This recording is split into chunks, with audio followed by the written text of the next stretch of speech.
Jeudi 22 février. Kiosque, c'est parti. Voici les sommaires de votre magazine, madame, messieurs. Ça cloche au fond de promotion ou l'industrie, le FPI, et des révocations en cascade avec les comités de gestion. Autre actualité, ce matin, Ali Ben Bongo Ndimba, le président du Gabon, arrive à Kinshasa tout à l'heure. Joseph Kabila au bas de la passerelle pour l'accueillir. La cérémonie, c'est tout à l'heure à l'aéroport international de Ndjili. Autre actualité, ce matin, c'est cette remise et reprise entre l'entrant et le sortant. Henri Monva-Sakani prend donc le bâton.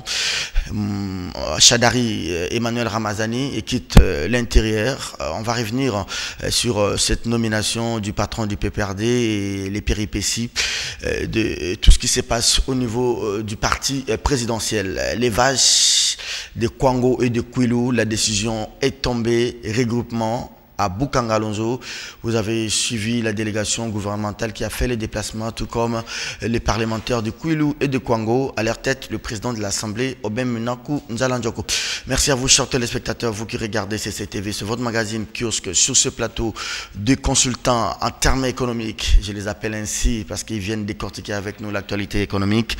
Gabi Kouba Bekanga qui fait son grand retour sur ce plateau de Kiosque. Gabi, bonjour, bienvenue. Un mois après, jour pour jour. Après votre congé, oui. Après le mariage, moi aussi j'étais en déplacement. Je vous ai vu dans la salle de fête en train de danser avec madame.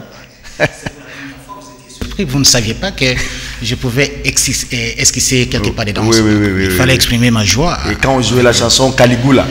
Bon, Caligula, c'est vrai, je ne suis pas vraiment un bon amateur de musique, mais ce jour-là, il fallait faire plaisir. Alors vous étiez en Afrique ici, de la conférence, c'est Indaba.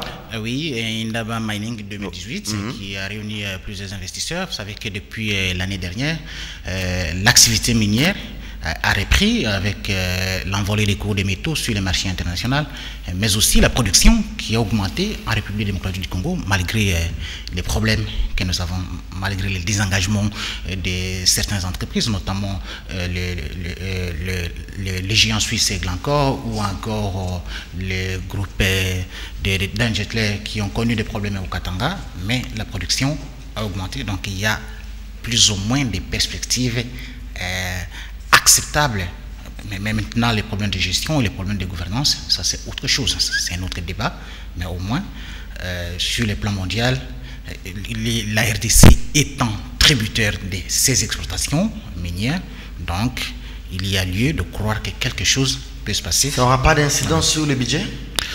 D'ailleurs, le budget a été rectifié au regard de cette conjoncture plus ou moins positive, mais aussi le ministre de l'économie qui fait les déclarations qu'avec la révision du code minier, les recettes de l'État vont augmenter d'ici le mois. Il est déjà promulgué, ce code? Le code n'est pas encore promulgué parce que ça fait débat. Il y a des contestations au niveau du Parlement. Le code a été adopté.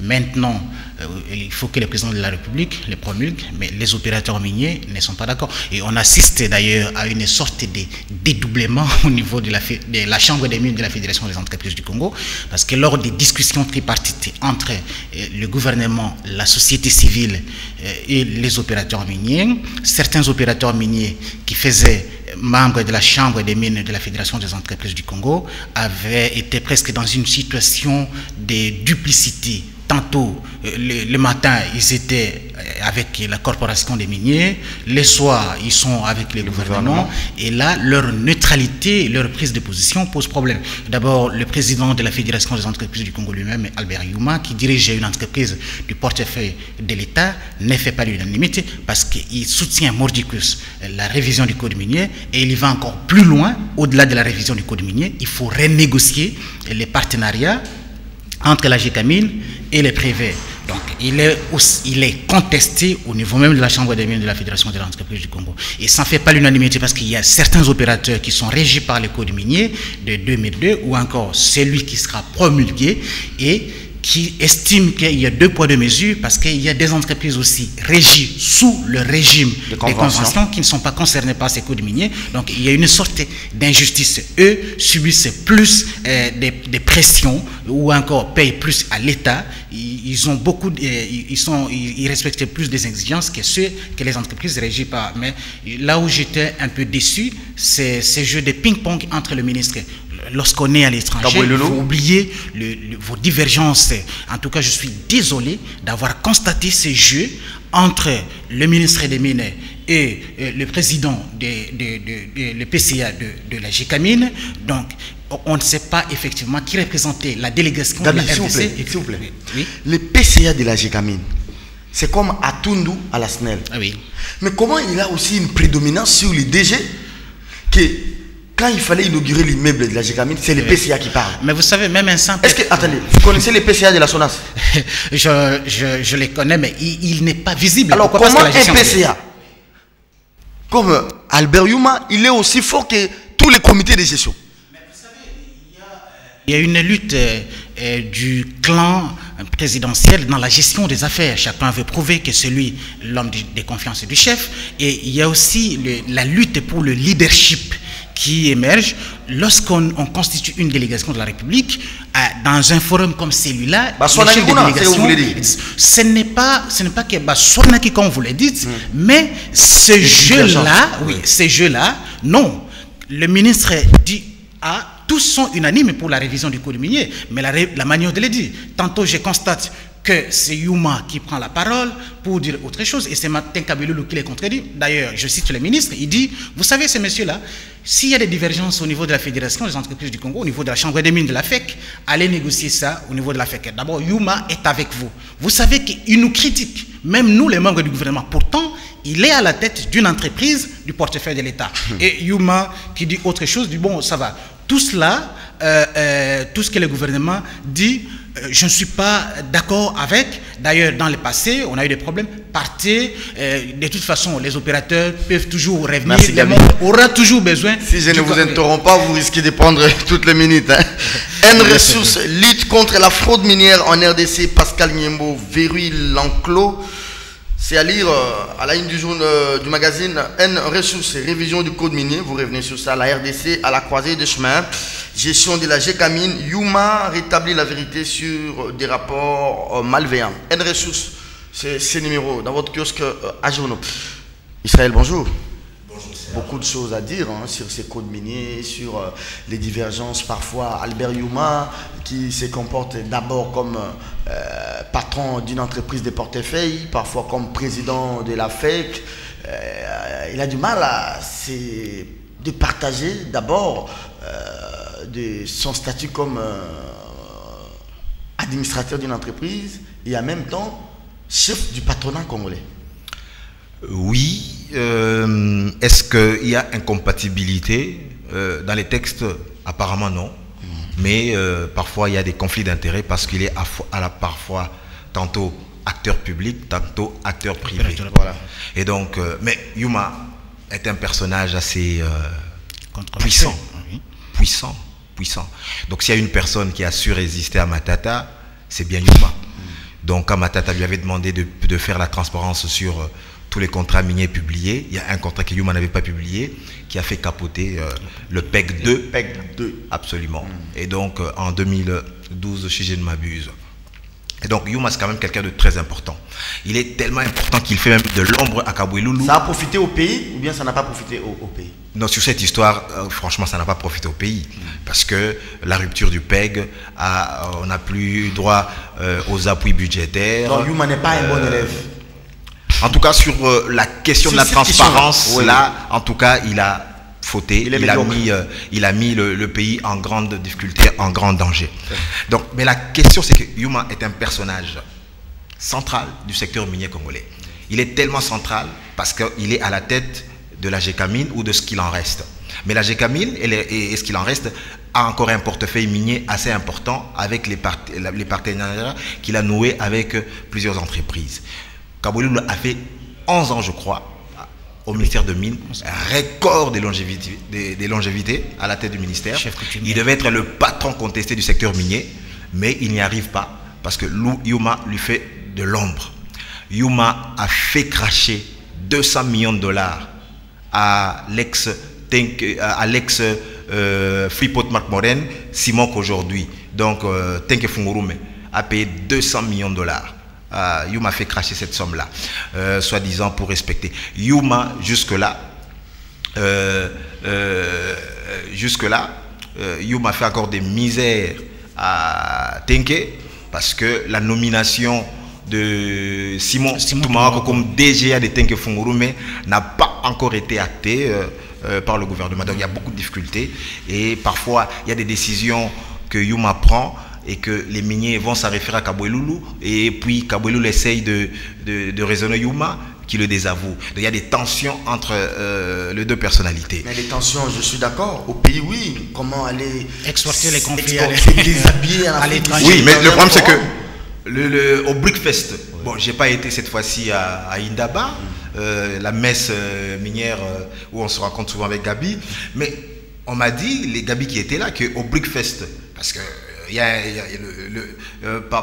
plusieurs conférences, il y a plusieurs stands, mais pour nous les Congolais, il y a des activités phares, c'est notamment le déjeuner contre la RDC. Une journée spéciale pour la RDC. Il y a une journée spéciale. Et donc voilà, cette matinée spéciale où autour d'un déjeuner, d'un repas, vous discutez avec les miniers et tout ça, Youma n'est pas venu. Quand Youma Mina a organisé aussi sa conférence de presse, le ministre n'est pas allé. Donc il y avait une division dans le camp congolais, ils ne pouvaient pas parler d'une même voix. Alors, mais d'abord, les enjeux... Ce personnage de Youma, qui est-il vraiment dans ces régimes, dans ces systèmes? Non, mais c'est un homme de confiance du chef de l'État, on ne peut pas s'en cacher. Alors, Youma a la tout ce qu'il dit, c'est-à-dire il a la bénédiction de Kabila. Youma a la confiance du chef, c'est clair. Youma a la confiance du chef. De même que Kaboueloulou a la confiance du chef. De même que Matata a la confiance du chef. Donc Kabila règne sur un clan il y a des groupes, où il y a des intérêts divergents. Mais j'aimerais dire quand même quelque chose d'important ici. Par rapport au code minier. Par rapport au code minier. Oui. Parce que le vrai enjeu du code minier, c'est quoi? C'est que l'État veut justement tirer plus de profits, plus de recettes du secteur minier parce qu'il estime qu'il n'en a pas suffisamment tiré. Et pour ça, qu'est-ce qu'il fait? Il veut modifier le régime de change, le régime fiscal et le régime douanier. Voilà un peu pour ce qu'il veut changer. Dans le régime fiscal notamment, il veut créer ce qu'on appelle une taxe sur le super profit. Les super profits. Donc ça veut dire que le cobalt aujourd'hui, la tonne qui tutoie $100 000 la tonne, le gouvernement veut que, par exemple, sur le super profit, ça veut dire que si dans l'étude de faisabilité, vous avez dit que non, on va investir dans le secteur minier, dans le cobalt, mais le cobalt, quand vous avez fait votre étude de faisabilité, vous avez dit que non, il serait par exemple à $20 000 la tonne. Et que le marché fait que le cobalt arrive à 100 000. Donc maintenant, la différence entre les 20 000 de votre étude de faisabilité et les 100 000 sur le marché, ça fait $80 000 de plus, de surplus. Et là, sur ces surplus-là, le gouvernement veut taxer à hauteur de 50%. Après, à part cette question, il y a la question aussi de la redevance. La redevance aujourd'hui sur le cuivre et le cobalt, et la tonne, est autour de 2%. Voilà. Le gouvernement veut la ramener à 6% ou à 10%. Donc voilà. Et ensuite, il y a une question. Et enfin, je dis ensuite, c'est comme vous allez continuer. Moi, je vais continuer comme c'est une longue. Bon, enfin, sur la question du régime douanier, c'est que les miniers, chaque fois qu'ils importent du matériel, ils font passer une liste qui est éligible aux exonérations.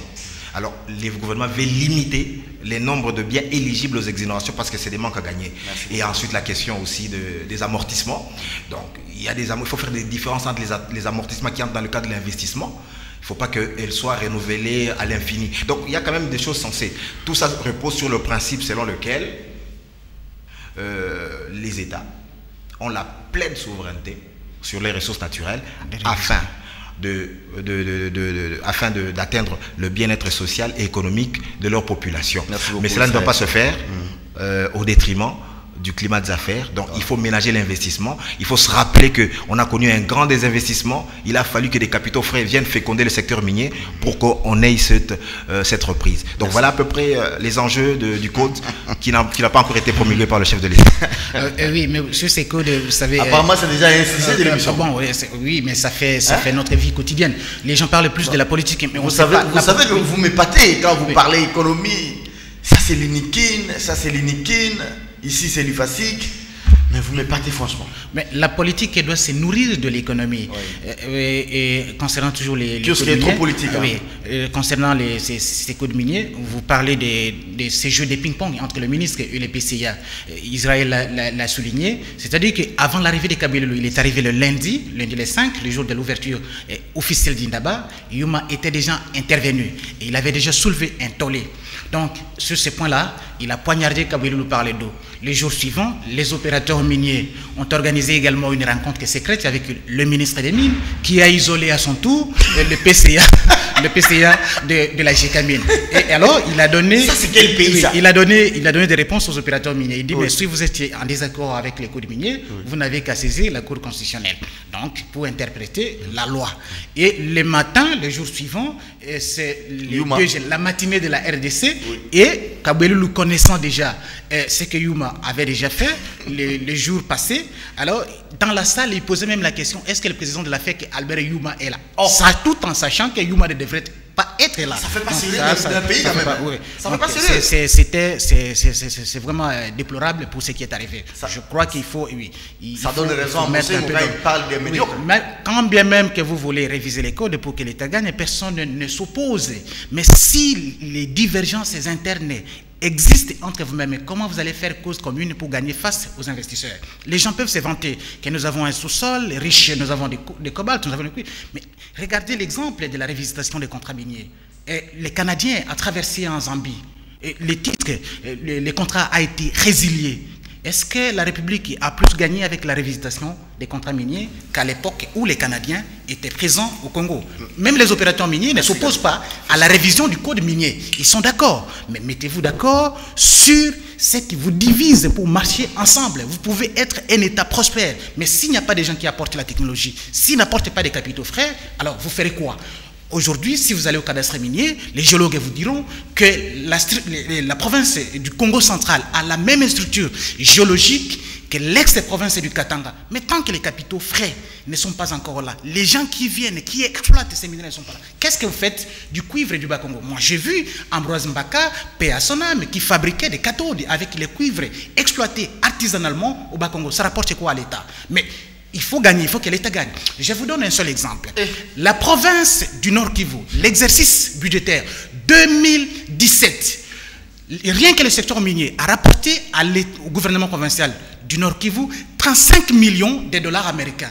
Et le gouvernement provincial vous dit que sur les 35 millions de dollars américains, la fraude est 5 fois plus importante que ce que l'État a gagné. Cet exemple... c'est Abbas Non, c'est le Nord Kivu, c'est Julien Palco. Les familles Abbas là. Abbas, c'est aussi Kivu. Et alors, le gouvernement provincial vous dit que cette fraude est plus importante que ce que l'État a gagné. Or, potentiellement, l'ensemble des provinces de la République ont un potentiel minier important. Et l'activité minière dans les Grands Kivu, c'est essentiellement artisanal. Si vous prenez cet exemple, c'est-à-dire que les 5 fois, si vous multipliez 35 millions de dollars multiplié par 5, ça vous donne pratiquement 175 millions de dollars. Et sur les 175 millions de dollars, l'État n'a gagné que 35 millions de dollars. Et ce n'est pas un problème du code minier. Ça, ce n'est pas un problème. C'est la fraude, les services de l'État, tout ça, les gens qui facilitent la fraude, les trafics d'influence. Regardez, vous citez l'exemple Abbas Kayonga. Vous savez, l'homme que vous voyez à la une de notre magazine là. D'ailleurs, il appelle la plupart des gouverneurs qui sont impliqués dans des transactions malsaines des gouverneurs commerçants, parce qu'ils cautionnent même la corruption, la fraude minière, tout ça, et c'est un manque à gagner pour l'État. Pour revenir à cet exemple du Nord Kivu, si vous dupliquez cet exemple sur l'ensemble de la province, et ça vous donne des chiffres astronomiques que l'État perd. Là, ce n'est pas le problème du code minier. Merci beaucoup. Il y a beaucoup à dire. Il y a beaucoup à dire là-dessus. Vous aussi, vous voulez parler? Oui, bien sûr. Parce que, écoutez, il faudrait que le Congolais sache que nous sommes assis sur un coffre-fort. Doudou, il faut un kiosque économique par semaine. Hein? On est assis sur un numéro par semaine. On a un coffre-fort fabuleux. Ce pays, on a un coffre-fort fabuleux. Nous sommes assis nous sommes véritablement sur un scandale géologique. Mais la question, Gabi est en train d'aborder ici, la question de... Parce qu'il y a des aspects, il y a la production industrielle. Le cuivre, nous sommes autour de 1 million de tonnes. Le cobalt, autour de 100 000 tonnes de cobalt à peu près. Donc, ce qui fait qu'on a un chiffre d'affaires d'à peu près 10 milliards de dollars. Ça, c'est la production plus ou moins industrielle canalisée. Mais toutes les productions artisanales qui passent au Rwanda en fraude, en Ouganda, en Tanzanie même, au Kenya et tout ça. On a un problème réel de fraude. Mais la question, c'est d'abord quelle vision nous avons de notre secteur minier. Tout part de là.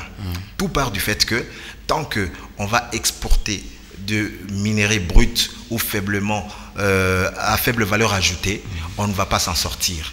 Donc tout part de la chaîne de valeur. Un minerai qui est extrait ici, qui est raffiné sur place, et on va allonger la chaîne de valeur ajoutée. Plus nous allongeons cette chaîne, plus nous gagnons de la richesse, plus nous donnons du travail à notre économie. Sur la question notamment de super profit, les miniers ont aussi opposé la question des pertes en basse conjoncture. Est-ce que l'État vient à la rescousse pour partager leurs pertes? L'État répond oui parfois en faisant certains allègements fiscaux et douaniers. Donc il faudrait que l'État taxe, c'est vrai, le super profit, mais en cas de perte aussi, il faut de super pertes, il faut que l'État aussi puisse tout ça. Et puis j'aimerais terminer sur la question, l'avenir de notre industrie minière se trouve dans les terres rares. Nous avons les terres rares, ces minéraux, ces minérales qui sont dans des quantités infimes mais qui sont précieuses pour l'industrie aéronautique, l'industrie de pointe, la téléphonie mobile. On a tout ça ici au Congo. Il faut qu'on développe une politique assez ambitieuse sur les terres rares. Ce sont les minéraux d'avenir. Merci beaucoup. Pascal Nyembo, Verrouille l'enclos, avec Abbas Kayonga. J'ai aimé vos analyses. On n'a même pas abordé les sujets qui sont alignés, mais on a déjà consommé 30 minutes de l'émission. Il nous reste 15 minutes. Regardez comment on va faire. Ça sera difficile, hein? Gabi Kouba et Israël et Moutala. Le troisième, c'est qu'il est un peu fort dans les domaines économiques. Eric Tchikouma. Tchikouma. Les directeurs des Zoumiko. Eric Tchikouma a fait un bon papier sur la production minière et les perspectives de prix. Épargnez-moi ça, sinon on risque de parler des productions minières. Eric Tchikouma, je vous attends impatiemment sur ce plateau, peut-être très prochainement, à 3. Vous parlez économie, parlez code minier, parlez ressources minières. Mais j'aimerais m'adresser particulièrement aux parlementaires, membres de la commission environnement et ressources naturelles. Quand vous avez des débats en commission, vous avez les experts qui sont là. Gabi Kouba est là et vous avez Israël Moutala. Regardez comment ils développent des brillantes analyses. Ils étaient là aussi à Indaba. J'ai vu les parlementaires qui accompagnaient le PCA de la JICAMIN. Oh, la messe... Non, Gabi, merci. Non, ça va. Parce que vous parlez de... Non. Ali Bongo arrive, hein, Israël Moutala. Ouais, Ali Bongo arrive, je crois que c'est dans le cadre de la communauté économique des États de l'Afrique centrale. Ça existe ouais. Il va... voilà, c'est toujours oui. Mais non, mais là-dessus, comme Gabi, j'adore cette moquerie de Gabi, parce qu'il y a des organisations sous-régionales qui sont creuses. Oui. Hein, on a étudié en droit international les OI, les organisations internationales. Il y a des organisations internationales qui sont creuses, qui n'en valent pas la peine. Et moi, je pense que CEAC, CEMAC, ce sont des organisations qui n'en valent pas la peine. Mais bon, Gabi, Bongo est là. Bongo, c'était un allié stratégique de Joseph Kabila. Ils s'entendent très bien. Ils ont des très bons rapports. Il arrive ici dans une tournée dans l'Afrique centrale. On n'est pas dans un isolement diplomatique, hein? Non, en tout cas, le régime de Kinshasa n'est pas dans un isolement qui... En tout cas, sur le plan africain, il n'y a pas d'isolement diplomatique. L'isolement diplomatique, c'est avec les Occidentaux ou la Suisse qui a repris les mesures prises par l'Union européenne, les sanctions, gel de avoirs et restriction de visa. Donc la Suisse a étendu les mêmes mesures à 14 personnalités déjà sanctionnées, Ramazani, Delphin Kaimbi de la DEMIAP, Kalev de l'ANER, bon, les mêmes personnes sanctionnées par l'Union européenne. Comme la Suisse ne fait pas partie de l'Union européenne, c'est maintenant aujourd'hui, c'est depuis hier ou avant-hier qu'elle a aussi pris les mêmes mesures. On ne peut pas comparer la même présence ou la même visite de Bongo par rapport à un chef d'État du genre Sassou. Sur le plan international, Sassou pèse un peu plus que Bongo. Lourenço de l'Angola pèse un peu plus que Bongo. Macky Sall, ça a quel gain politique ou diplomatique pour les régimes, l'arrivée de Bongo ici? Quel gain diplomatique, quel gain politique? Le gain politique, c'est d'abord montrer que la RDC n'est pas isolée. Voilà. Donc c'est déjà ça, montrer que c'est un pays fréquentable. Donc voilà, fréquenté par quelqu'un qui n'est pas fréquentable, voilà, pour avoir tripatouillé l'élection dans son propre pays. Je parle ici d'Ali Bongo Ondimba. voilà. Mais l'autre gain, donc c'est montrer que le pays est normal, entretient des rapports corrects au beau fixe, parce que la politique de Kinshasa, entre guillemets, c'est avoir des rapports au beau fixe. Et donc là, ça participe à la normalité, à la routine de la vie d'un État, recevoir des chefs d'État. Donc ça participe à la normalité de la diplomatie congolaise. Ali Bongo n'est pas aussi proche de Macron, hein, qui plaiderait en faveur de Kabila, ou proche de Donald Trump, qui plaiderait pour la levée des sanctions. Il n'est pas aussi proche de Didier Reynders. Non, Ali Bongo, sur ce point-là, il ne peut pas aujourd'hui interagir avec la communauté internationale, parce qu'il y a d'abord un problème politique interne chez lui qui n'a pas résolu. Et donc, il a une très faible légitimité, parce que son élection est une élection contestée et contestable. Donc, c'est un président de facto, c'est un président qui a tripatouillé les scrutins présidentiels. Donc aujourd'hui, ce n'est pas un interlocuteur valable. Le Gabon est en crise avec l'effondrement de cours de matières premières, donc spécialement le pétrole. C'est encore le paradigme de la RDC, des pays sous-développés. Donc vous exportez les matières brutes et vous importez les produits finis. Donc tant qu'on n'aura pas renversé ce paradigme, nous serons pauvres et les Occidentaux seront plus riches. Belle analyse. Bongo arrive. Oui, Ali Bongo arrive. Au-delà des relations entre Kabila et Bongo, il y a aussi des intérêts économiques. Là, cette affaire de BGFIBank aussi, on voit une présence gabonaise en République démocratique du Congo. Mais il ne faut pas non plus l'oublier, il y a des confrères qui en parlaient ici, et c'est sujet gabonais. À Gano, avec Bahati. Mais vous savez que... j'aurais bien voulu que je sois à la conférence de presse d'Ali Bongo pour que je lui pose la question sur Agano. Vous savez que celui-là, c'est vraiment un homme d'affaires. Et après, le monsieur a été emprisonné pour des raisons... Il y a des confrères qui en ont parlé ici. Il n'a pas été emprisonné, il a été au cachot des Calèves. Les gens émettaient des réserves sur ce que disaient les confrères. Savez-vous qu'après le ministre de l'économie à l'époque, qui était convoqué à la présidence de la République pour donner des explications à propos de ces dossiers. Ah bon? Ah ouais. Il a été convoqué à la présidence de la République. Moukeba, il disait ça sur ce... Ah, mais Moukeba, quand il disait ici, les gens émettaient des réserves. On disait, bon, vous savez, on nous fait toujours des reproches ici, bon, il ne faut pas tirer sur les individus, il ne faut pas vous attaquer, pas d'attaque personnelle au cours de votre émission. Mais les faits ne tombent pas du ciel. Les faits ont des auteurs. Ils ont des auteurs. Comment pouvez-vous parler des faits sans parler de leurs auteurs? Voilà pourquoi des gens comme Mike Moukeba ou d'autres confrères peuvent parler des individus qui sont à la base des situations que nous connaissons. Donc, Bongo...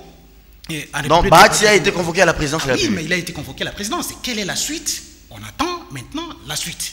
Qu'est-ce qu'on a décidé à propos de M. Agono, dont vous parlez ici? On ne sait pas jusque-là. Et vous savez, Bongo, Kabila ou encore en Afrique centrale, mais vous savez, l'Afrique centrale, c'est le bastion de l'anarchie.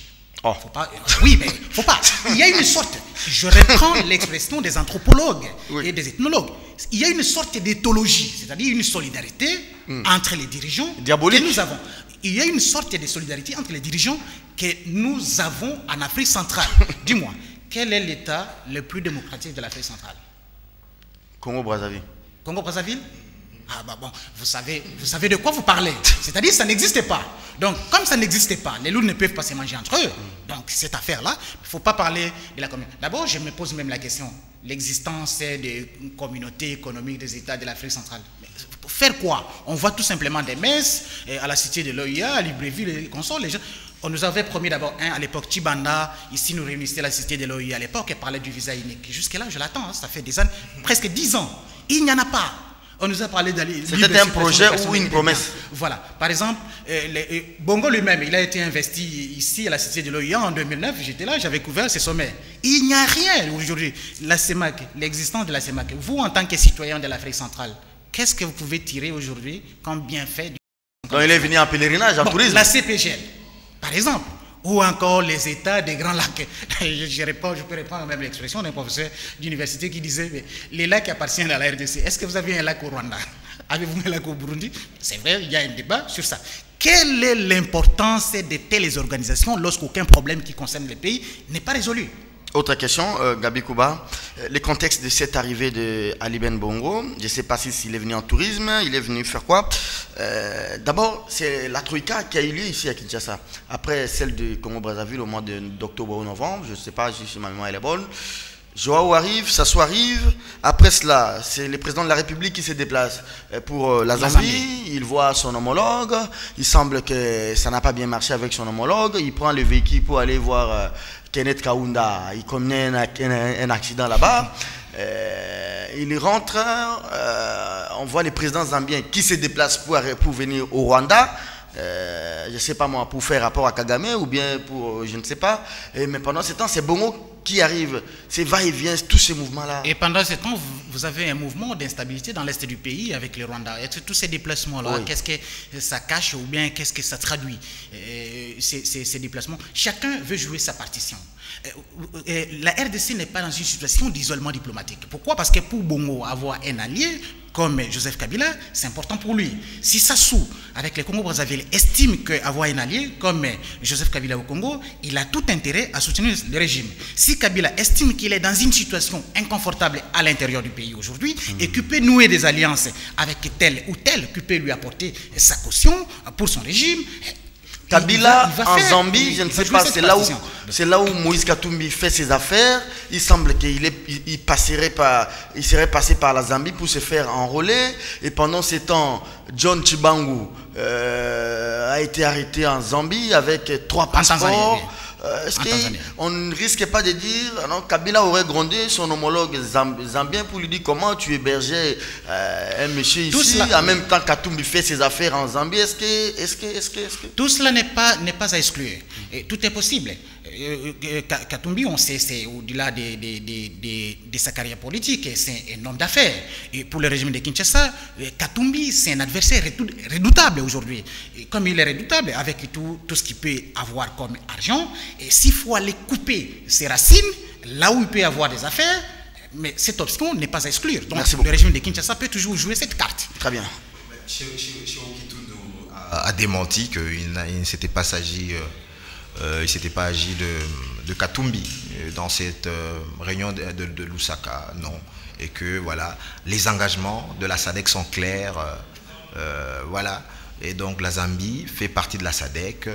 Il ne peut pas permettre la déstabilisation d'un pays membre. Voilà, ça c'est la déclaration officielle de Cheikh Kitundu après le sommet. Elle est diplomatique, hein, cette déclaration. Ouais, absolument. Ah oui, mais en sourdine de beaucoup de choses plus voilà. Absolument. Donc je vous restitue un peu les propos de Cheikh.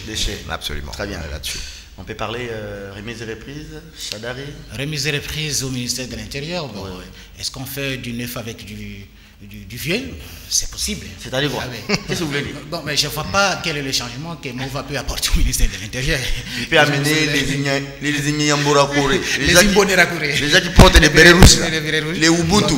Mais Chadali sur ce terrain, il est fort. Les deux sont les mêmes, mais je ne vois pas vraiment. Je crois peut-être qu'il y a Chadali serait tombé en disgrâce, au-delà de tout ce que nous pouvons dire dans la presse, avec qu'est-ce qu'il a fait? C'est la question fondamentale. Qu'est-ce qu'il a fait pour qu'il aille, par exemple, au PPRD? Et vous savez, stratégiquement ou encore intellectuellement, on parle des réformes au niveau du parti présidentiel.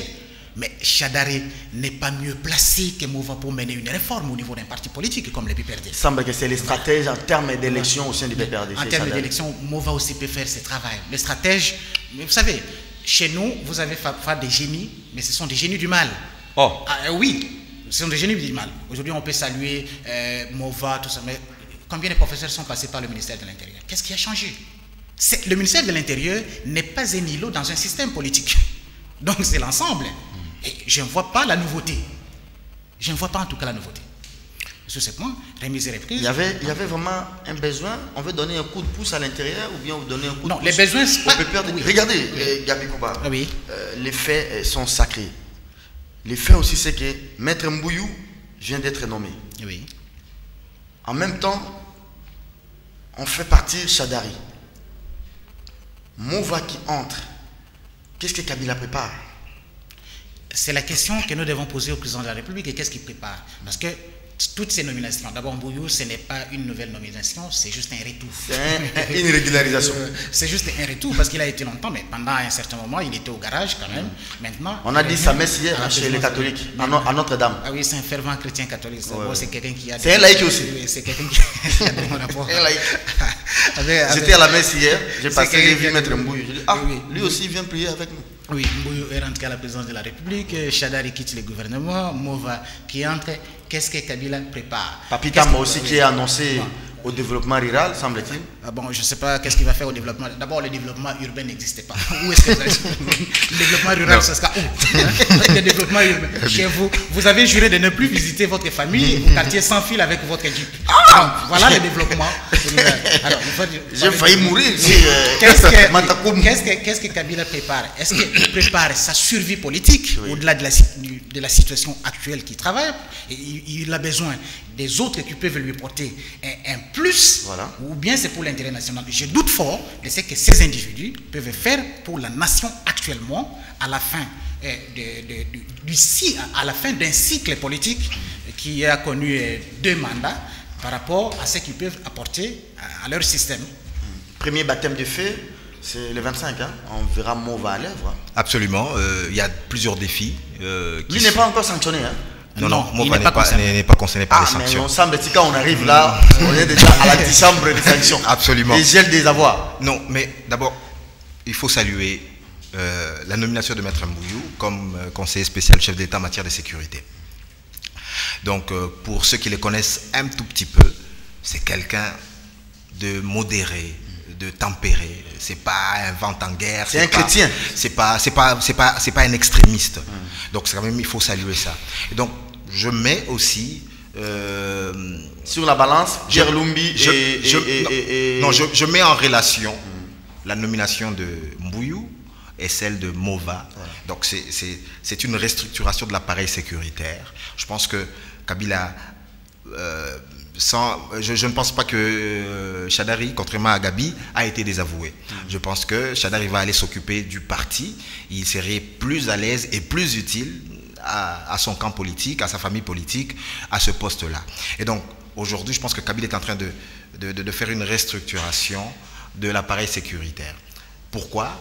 Parce qu'ils ont levé l'option d'aller aux élections. Et donc, je pense que Kabila se prépare plus ou moins en disant, si jamais nous perdions ces élections-là, il faudrait absolument que ma sécurité soit garantie. Il faudrait absolument qu'on ne puisse pas attenter à ma vie et tout ça. Et donc, parce que nous sommes... Lui aussi a peur de mourir. Hein? Kabila est un être humain. Il est fait de chair et de sang.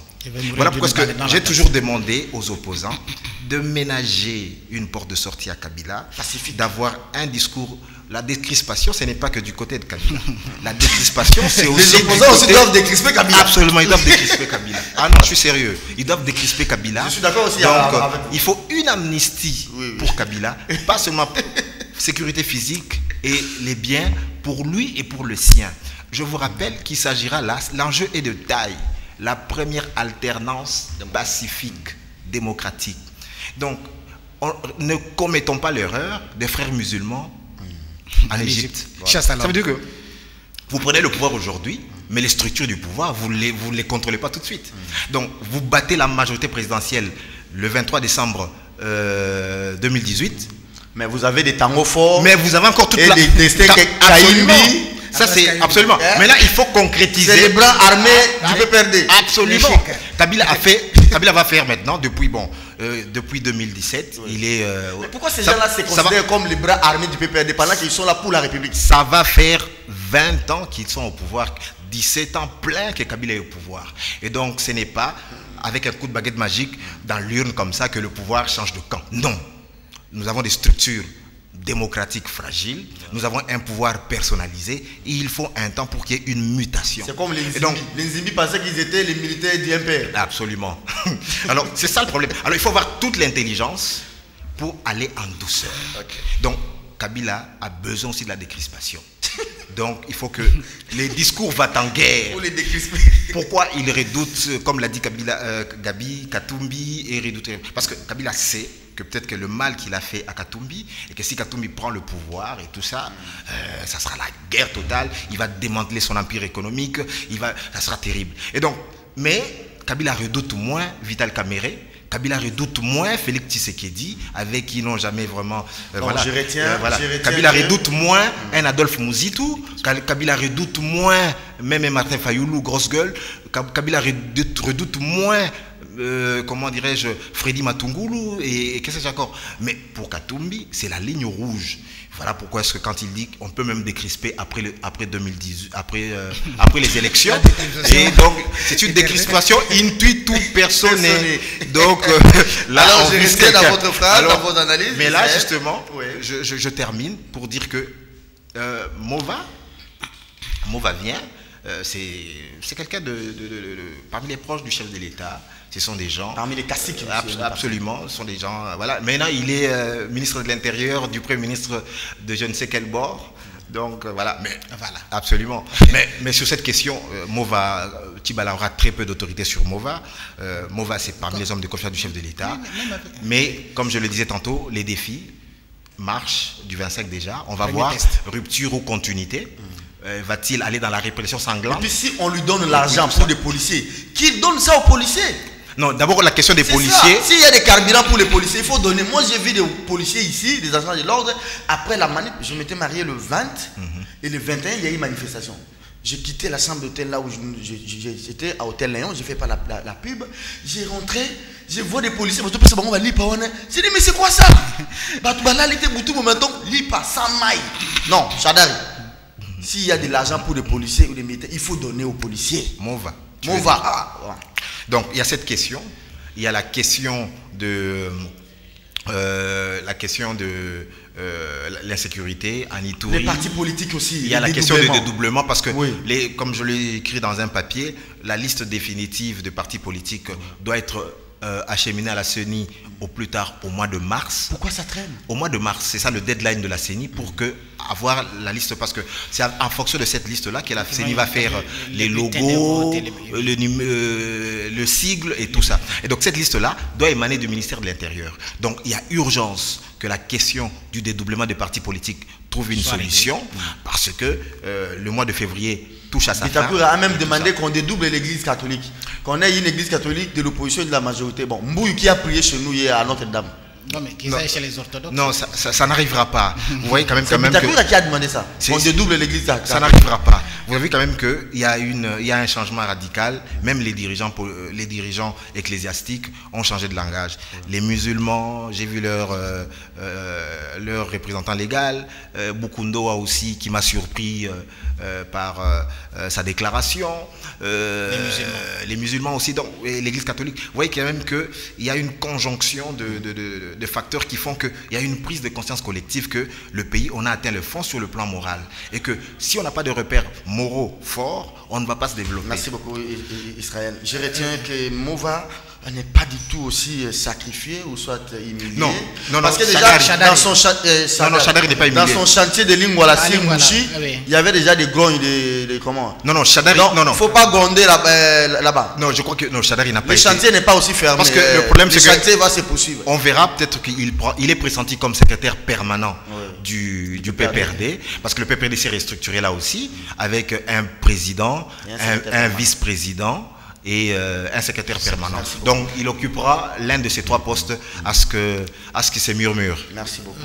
Non, ça c'est très important. Je suis passé par là. Les ouvriers du chantier de Chadar ici à Lingwala. Calmez-vous.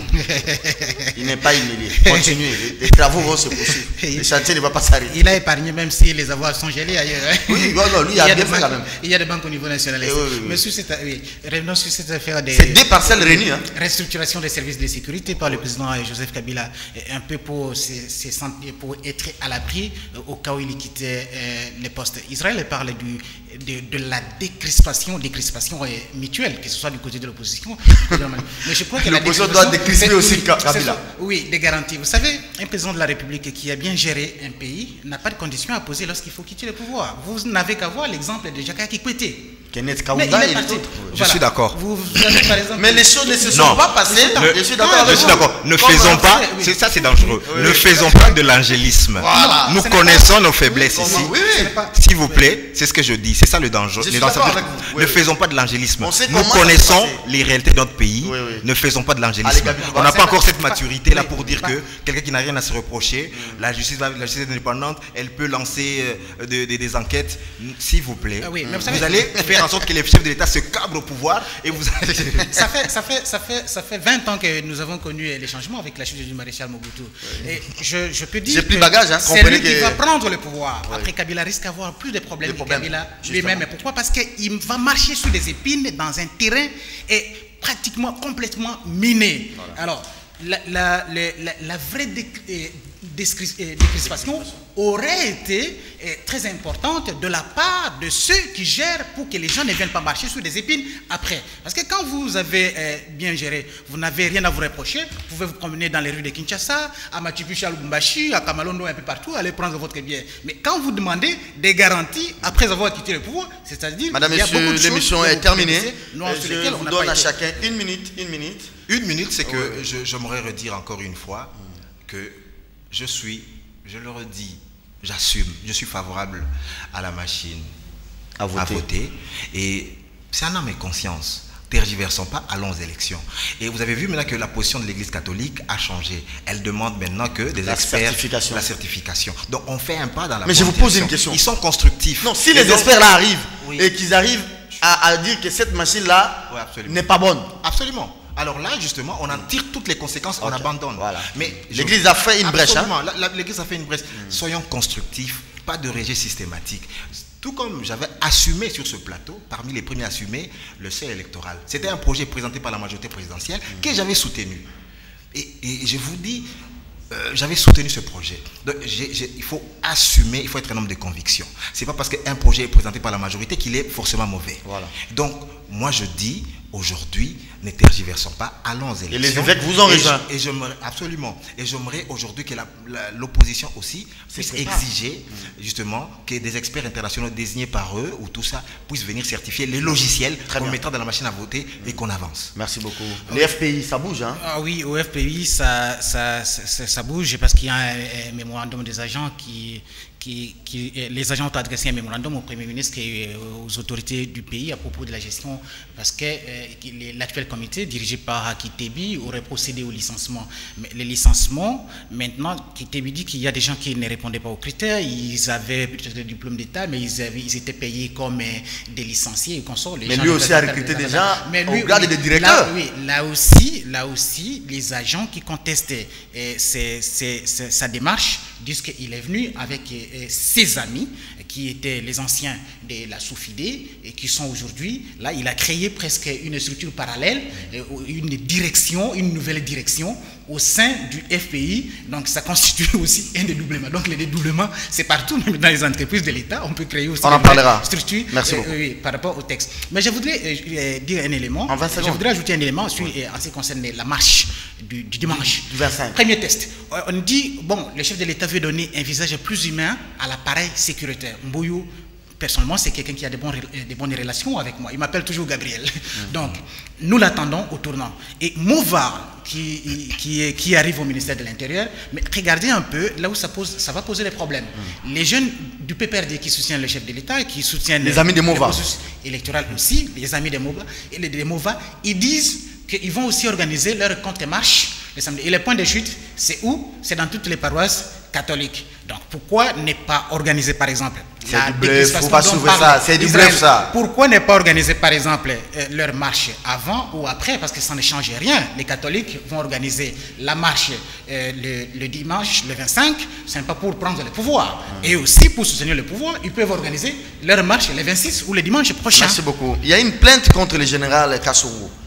Oui. Ah oui, la famille de Chad. La famille de Chad. Absolument. Ok, on en parlera prochainement. C'est une plainte importante, mais j'aimerais placer un mot sur le FPI.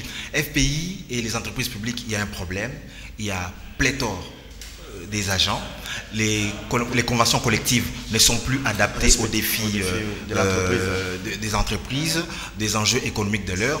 On avait demandé à ce qu'on les réforme parce qu'il y a des conventions collectives qui disent que quand un parent meurt, c'est son fils ou sa fille qui le remplace. Mais il faut avoir la qualification. Il y a beaucoup de problèmes. Alors, sur les dossiers FPI, justement, il faut qu'on mette de l'ordre. Parce qu'il y a beaucoup de gens aussi qui par clientélisme, par népotisme, qu'on a embauché, la fraude corrompt tout, et donc quand on a remis... Et qui sont en train d'être embauchés aussi maintenant. Absolument. Non, oui, ceux qui sont embauchés aujourd'hui, et peut-être que il faut voir, c'est sur titre ou sur par rapport à leur... Mais c'est un dossier, ça veut dire que beaucoup de gens, on sait comment est-ce qu'on embauche dans les entreprises publiques.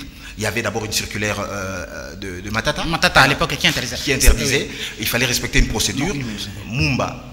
Matipa, oui. Je crois qu'elle est revenue là-dessus. Elle a dit qu'il faut engager en fonction des besoins de l'entreprise. Il faut d'abord déterminer les besoins. Mais on engage les grades de recrutement. Vous engagez quelqu'un directement directeur. Ça ne peut pas. Bon, je ne sais pas, je ne peux pas confirmer ça. Je vis ça dans les mémos. Non, on va revenir sur le dossier. Mais dans les mémos. On va revenir sur le dossier. Dans les mémos. Dans les mémos sur la table. Il a engagé des gens sous les grades des directeurs qui étaient bien. Mais vous savez, une entreprise, moi j'ai aimé la décision de Matata à un certain moment lorsqu'il interdisait les recrutements. J'ai vu même, il avait rejeté la liste à l'époque du PPRD adressée à l'autorité de l'aviation civile.